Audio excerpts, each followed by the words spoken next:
चला.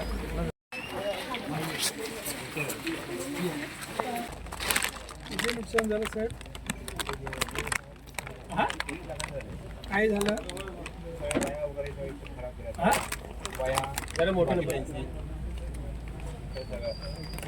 अरे आपले अधिकारी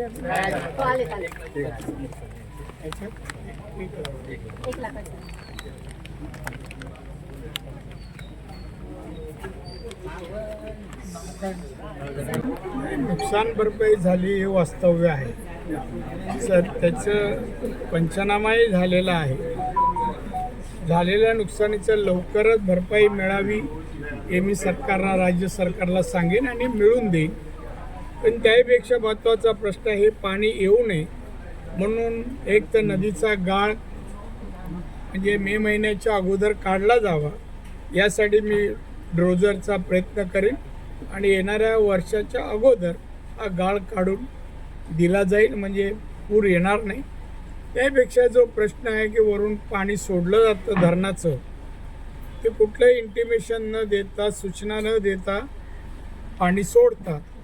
तर त्याबद्दल इथे बंधाऱ्याची सूचना आली आहे. एक बंधारा आहे आणि धरणवाल्यांना सांगू की विदाऊट इंटिमेशन तुम्ही असं पाणी सोडत जाऊ नका, लोकांना कळवा, लोकांना सावध होऊ द्या. नशीब इथे की मालाचीच नुकसान झाली, मनुष्यहानी झाली नाही, पण या संबंधीची काळजी घ्यायला सांगेन. आणि म्हणून बंधारा आणि गाळ काढणं हे दोन महत्त्वाचे विषय आहेत आणि ते मी मार्गी बिफोर मान्सून येणाऱ्या मान्सूनच्या अगोदर करेन.